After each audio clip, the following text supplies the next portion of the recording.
So here's where I did something last night I haven't done since I was crazy. Okay. Since I was 15. What's the popper top? Okay. I haven't done this since I was 15 years old. Since you were 15. And you're sure it's not the shower nozzle up the... It is not the shower nozzle up the... No. I didn't know at 15 that was like a thing, you know, you could do, that it was like a... No. Did your wife walk in on you? No. No. Did you get busted? Yep. No. This was... I'll have to give some background on it. Last night, my daughter said at her school, she's a junior in high school, that a business class needed movers and shakers in the community to talk with students. Okay. I raised my hand. I said, all right, I'll go over. I know some. Okay.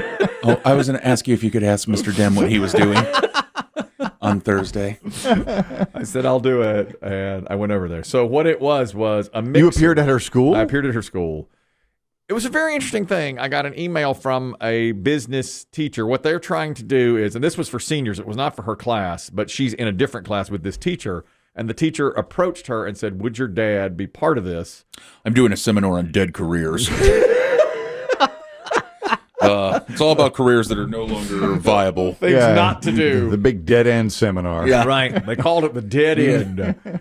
So it's like, I would say 30 leaders in business in our community. Yes. And probably 50 students. In the old cafegimatorium? In the cafegimatorium with, well, they said it was going to be heavy hors d'oeuvres. It was Chick-fil-A nuggets and fruit. But I was good. I was into that. Now, did you just sort of sit at a table and the students move around the room? Yes, we stood. And it was like, here's what the students' assignment was. We're all going to be in a room like it's a cocktail party with no cocktails.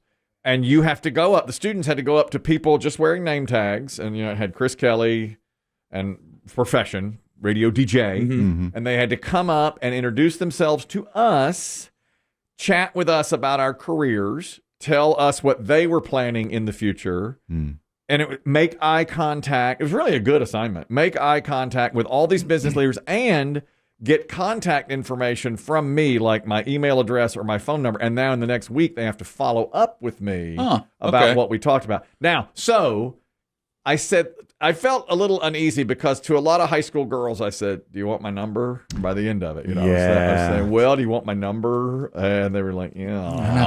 You're not supposed to ask that. But I did. I mean, that was like, So I gave probably 20 high school girls my number. Oh, brother. And just like you were when you were 15, they will not call. They won't call. I said, do you want my number? No. No, I don't. And they'd move on to the next person. Several people came up to say, oh, I thought Chris Demm was going to be here. My grandfather loves you. I can't tell you how many times I heard that. I'm praying for Biggie. My grandpa loves your show. Thank you. That's great. Thank you. I would have thought, too, by the way, that half the kids would have thought, hey, when do you introduce the best man before the No, I'm not that kind of DJ. No, that's right. That's right. Do you have all your playlists on thumb drive? I'm not that kind of DJ. Half the kids there were like, oh, my dad loves you, or my grandpa loves you. And then the other half was like, I don't know you. I have no idea. One young woman, I said, your honesty is so refreshing. And she came up to me and said, everybody's excited you're here. I don't know who you are. And I said, I like that about you. I like that you had the honest. The honest. She wanted. I'm going to put H next to your name. Not for hot. Honest. Mm-hmm. And I got her number, okay? And she got mine. And she said she wants to be a pharmacist.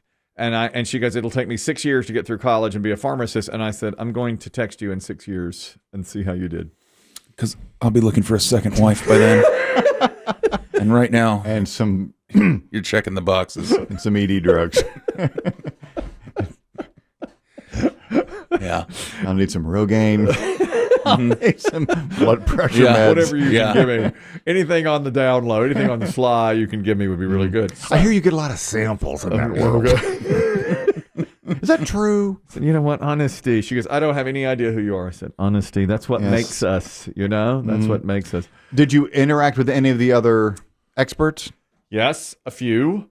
One was an agronomist, and I was like, God, I love what you're doing there. He's like building golf courses. I thought he was growing weed in his closet. Maybe that too. Well, that's what you thought. He was real popular. They kept coming up to him, I'll tell you that. And we have a friend in the travel business, Chuck Joyce. Yeah. Oh, yeah. He was there. Oh, yeah. He's a real success. He's a real success. And I chatted with him. I didn't mean it to come out like that. Oh, well.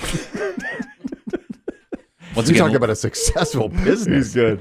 Plus, I forgot my belt. I went to the gym first and forgot my belt. It was business casual, so I had to wear nice clothing. So I was in real nice clothes, the nicest I got. Yeah, but you kept pulling up your pants. I did. And I was like holding on my...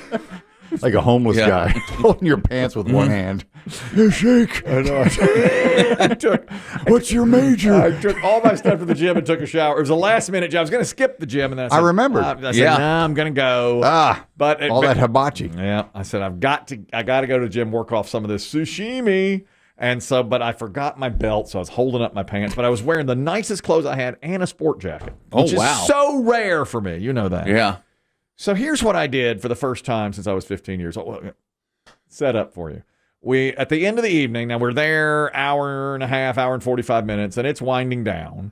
And the guy in charge. Would you like me to do the closing announcements? I said, and the Cafe Gymatorium is closing in 2 minutes.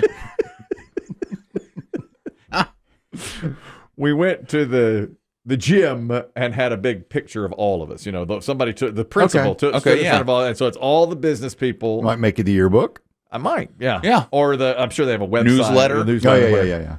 So they took the picture, and I was like, all right, this is great. So now I'm leaving, and the agronomist said, because, you know, I'm not much on small talk, which is really what all this was, you know, and that's all it was you're standing there introducing yourself. Here's what adult interaction. You know I hate that. Yeah. You know I have a real hard time with that. And so the agronomist said, this way to the parking lot. You can get right out of here without having to go through. At the end, it was a lot of goodbye, nice to meet you. And he's like, why don't we sneak out over here? So I was like, I'm with you. It's about time. So I went out with him and then realized this was much like when I went to the barbecue festival. I was parked on the other side of the school. Okay. Oh. So we went out. So I said, I'm parked on the other side. I'm going to have to walk around or go through or whatever. And he goes, well, don't walk around. That's too long a walk. You just have to go back through. I said, okay. So I go back in. I got back in. The door wasn't locked behind you? It was not locked behind me. I got back in. Now, that was in a big main parking lot, but I was on the other side, which is also a main parking lot. But I didn't want to go through the big crowd, so I turned and went down a couple of hallways. And I thought, well, as long as I get out, I knew basically where the car was. So I step out. Now I'm by myself. There's nobody around. And I see my car. But where I was inside a fenced-in soccer area. Okay? Oh, no. Yeah. I'm inside a fenced-in. You're outdoors. I'm outdoors. It's cold. But I see my car. I'm probably 30 yards from the car. But between me and the car is an 8-foot fence. Okay? And it's locked. Standard chain link? Yes. Chain link fence with, like, spiky stuff on the top. All right? Not barbed wire. Not barbed wire, but like but like a preventative. something. Yeah. So I turned to go back in. I was like, well, I can't do this. Now that's when it's locked. So I press my little face against I start.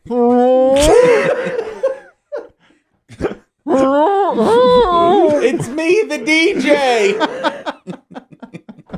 There's nobody there. I left with the agronomist, but I was parked in a different area. Find the agronomist. He'll know what to do. Okay, so I tried that a few times. There were several doors I was trying, none of them, and they had keypads on them. And I thought, what am I going to do? Should I test the keys? So I got like 1111 or 1234. Remember how recently it came out, that robbery at the Louvre? The code for everything is Louvre. Yeah. Mon Dieu. So I thought, what could I do? It was standard code box. You had your phone with you, yes? Yes. Okay. So I thought, but I had, so here are my options. Had the building emptied out? Did you see any humans? They were starting to leave. I could see them in the distance leaving. Could you holler? I could have hollered, but I was like, I don't want to be embarrassed by that. I just wanted to tap on the door to the people inside and say, open this door. That's what I wanted. What were you doing? Because then it's what were you doing out here? Right. Why were you? I didn't want to yell, because if I had yelled over the fence, they would have had to literally go back inside and a long walk to get. Plus, they were all streaming to their car, which I thought about doing. These adults are the students or both? Both. But most people were parked where the agronomist is parked. I got to call the hot girl. Okay, right. So I thought, got to call the hot senior. I've got to call this hot senior. I'm stuck in a fence. Oh, I was warned about you. Meet me at the goal. Oh, Chris. Meet me at the 50-yard line. This is disgusting. Well, the first thing I did, I tried to get back in the door. Then I walked the entire perimeter of the soccer field, searching for any weak spot. And then it's huge. It's the field, it's the stands, it's everything. Now you know how your dog feels with that invisible fencing. Exactly. You're like, Find a weak spot in the fence. And it just, out toward the road, I didn't see a fence. And then when I got close to it, it's a 30-foot fence. there's no, But just to get from the field to the parking lot, it's about an 8-foot fence. So I walk all around. Then I go back to the door. No gate. Every gate was locked. Padlock. With a padlock. There were probably 3 or 4 gates. I tried all of those. And now now it's very few people left. I've been walking around out there for 15 minutes. And it's chilly. And so I'm pressing my face against the door one more time. And then I thought, okay, I can call. I thought my wife might know the code. But I thought, I'm not going to embarrass myself by calling her. And it turns out later when I told her the story, she did not know the code. What about your daughter? I thought about her. And I said, when I got home, I said to my wife, do you think our daughter, Catherine, knows the code? She was, I don't think so. No. Really? I don't think so. Now, my son spent some time at that school. I almost literally called him at Tennessee to say, do you remember that? That's a dead end. I thought, that's a dead end, So then it was, can I text or call the hot girl to come and open the door? I think she might have been gone. Now I'm seeing almost nothing. And I thought, I'm going to be found out here tomorrow when the slumped against this locked door, against this fence, like Jack Nicholson at the end of The Shining. Yeah, with frost off your nose. Yeah. Yes. The janitor's going to go out for a smoke and find you curled up. Exactly. The door won't open. In my nicest clothes that I own, and then I did it. I said, I got to climb this fence. I got to climb up this and over fence and go up and over.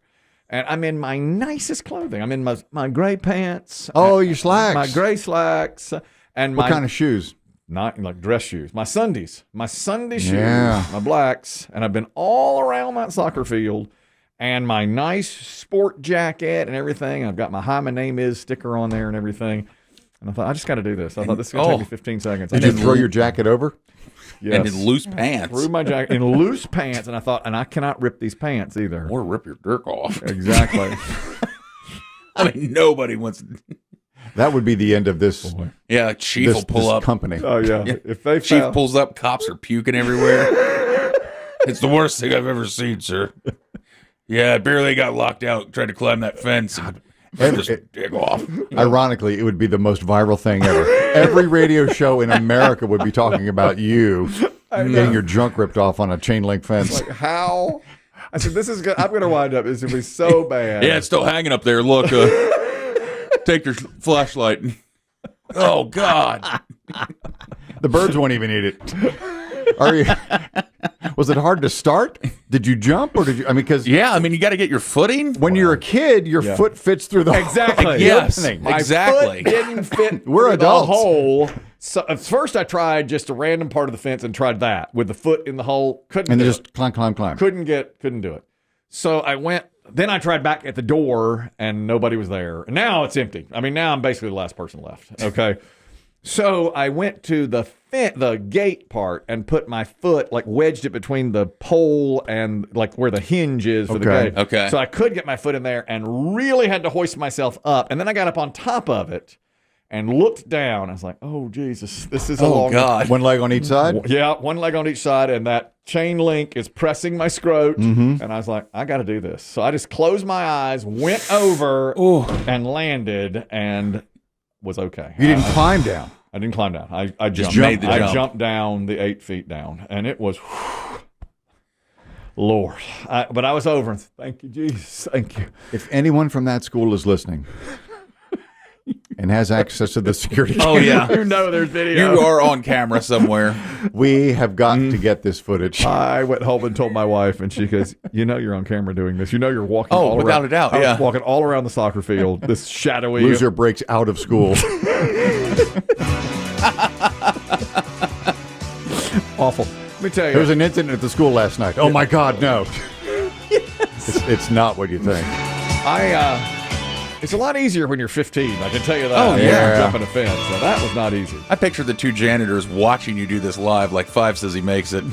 5 says he doesn't.